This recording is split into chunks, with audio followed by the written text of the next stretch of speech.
And we're back for some NBA storylines. I think we're going to kick off with some Raptors talk, which we haven't done in a while.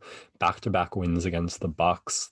Last podcast, or maybe two podcasts ago, because we didn't talk about the Raps, you were looking for some wins over the top teams in the league, and back-to-back wins against the Bucks. How's that?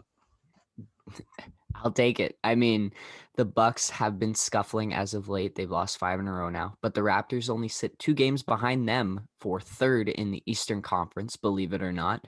A tough loss against Minnesota way back on Sunday, which you want to win those games against the Timberwolves, who are last in the Western Conference, and they play them tonight, so they do get an opportunity to do that.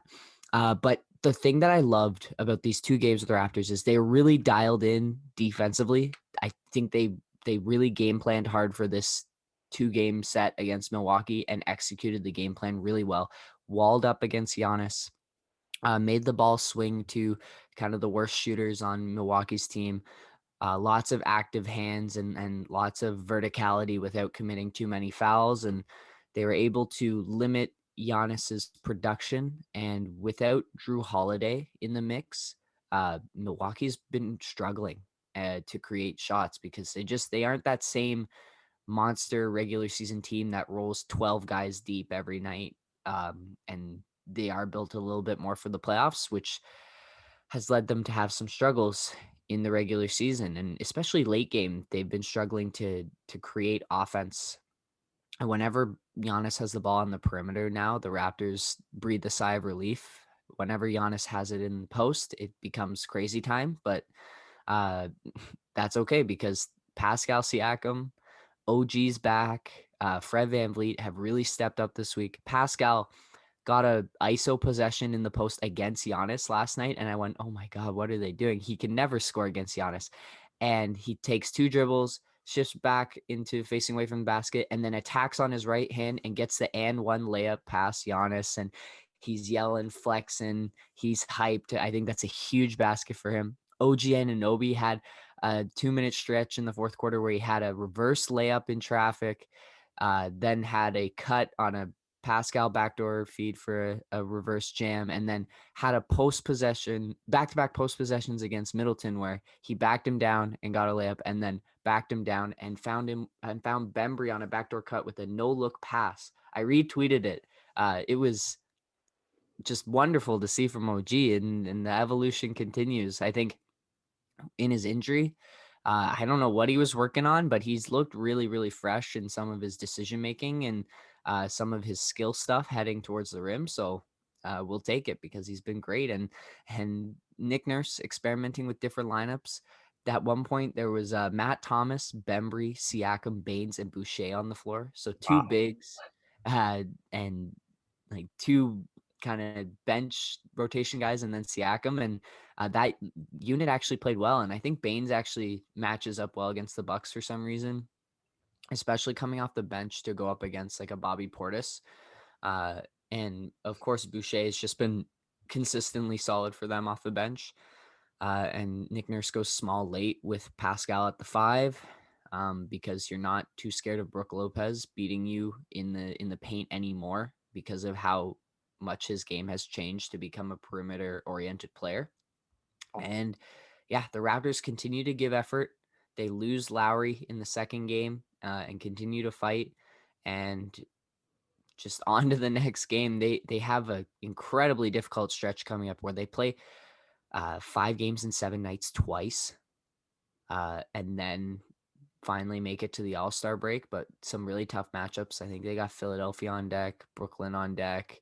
I think they have Miami once. So some tough games ahead, a tough stretch. But this is a season-defining stretch for the Raptors if they're hoping to be a playoff team and like a frisky playoff team where they actually may want to make it past the first round, because I think the East is open.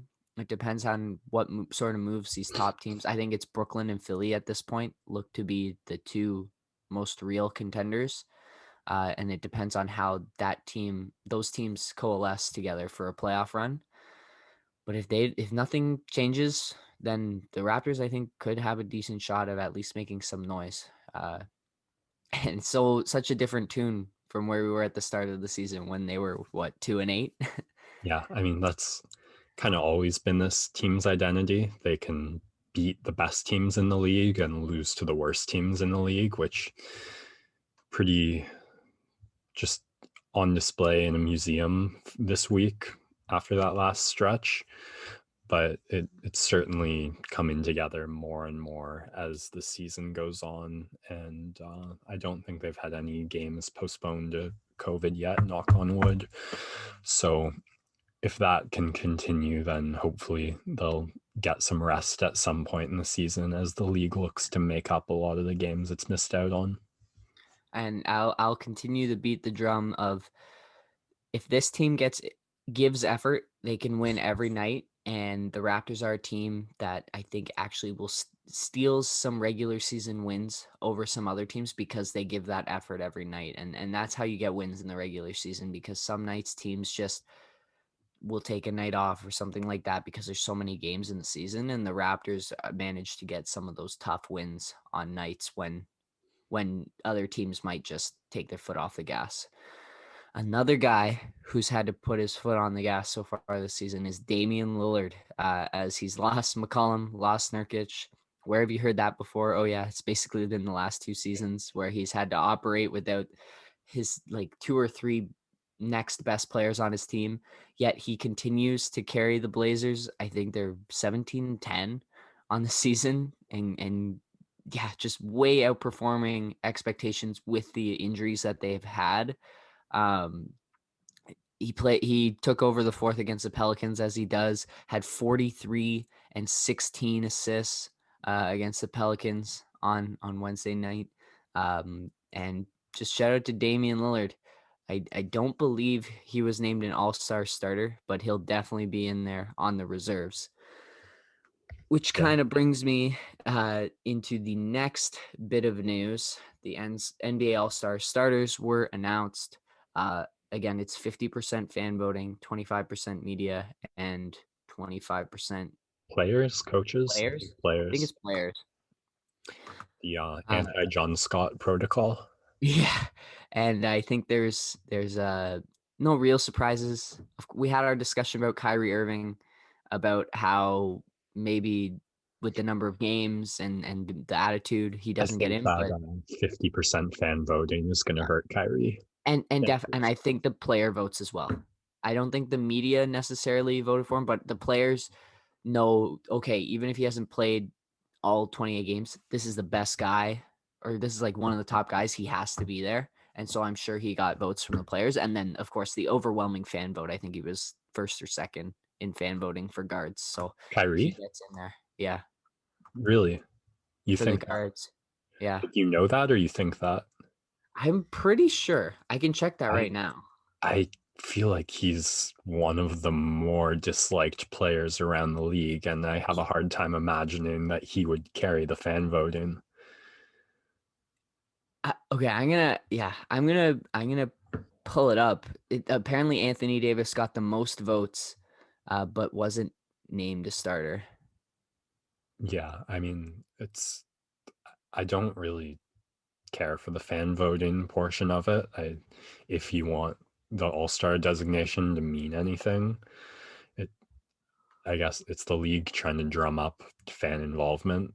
I'm really curious if Kyrie Irving actually carried the fan votes, because that totally flips everything I think about him I'm on its. trying.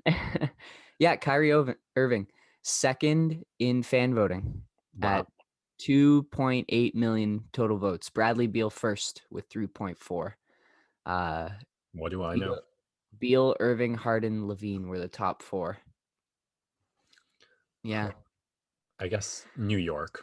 He's even as a like for casual fans, because of the style of game that he has, it just resonates. People love the handle and the Uncle Uncle Drew. Drew. Yeah, that's such a big part of what it is. And he actually also received the second most player votes. Bradley Beal had 161, Kyrie with 100, and next was James Harden with 58. So people really love Kyrie, I guess. He is a vice president of the Players Association.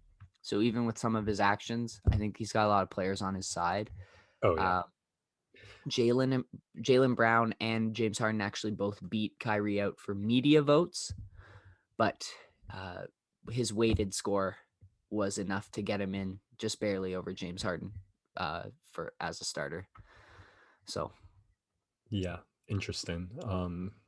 I was kind of looking forward to some sort of snub in the starters and like whatever his comment was going to be about it, but probably for the best that that didn't happen. yeah, It'll be a little more interesting down the list. The starters probably, I mean, you had your 8 locks in each division, and no surprise, the 5 starters coming from each of those 8 locks, who, if the remaining 3 of those locks are in fact locks, and who the other 4 will be the more interesting part of the All-Star selection, which it does seem to be confirmed to be happening, unfortunately. Well, I do want to say my boy Fred VanVleet finished 7th in player voting. So good for him. I don't know who Drew Holiday beat him out and Ben Simmons beat him out. But yeah, proud of my boy Fred. He finishes 9th, tied for 9th. He didn't get a single vote from the media. Come on, where are my Toronto writers at? Why aren't they supporting our boy? All right. Wow. Sorry, I'm just looking at the results here. Yeah. It's interesting. It's interesting to see how people think. But no real snubs in the starters. We'll see what happens with the reserves. I think coaches will make some decisions that might rub fans the wrong way, but they're gonna pick guys who they think contribute to winning the most. And so might actually see a Trae Young snub here coming up, which would be interesting. Yeah. Sad there's never going to be a John Scott, but oh well. Yeah. The All-Star game will continue. We've got the skills competition and 3-point contest happening before the game. So they're going to have even more players in that little bubble in Atlanta. And then you've got the dunk contest at halftime, which will be interesting.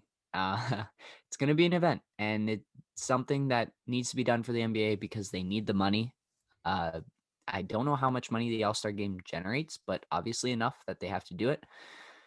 It sucks that the players who don't need the money are the ones who have to play the game because they don't want to, because they make enough money for it to not be a worry. But for the rest of the players in the league, they need those guys to go. And so I think it'll eventually get played. We'll see how many of them opt out, or even if that's a thing that they're allowed to do. It will be really interesting. We could end up having like 30 All-Stars for each team this year if half the guys opt out on both sides.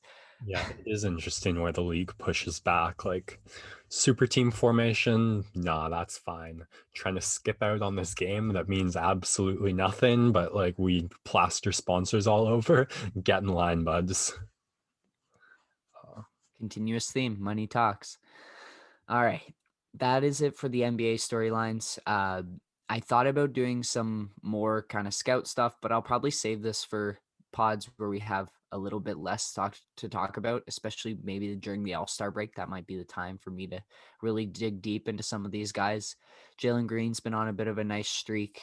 G League Ignite has now lost 2 of their last 2, 5-2, I think, now in the Gubble. So good to see them facing some adversity, see how they respond, and might have some more Cade Cunningham content coming up for you guys in a couple weeks' time.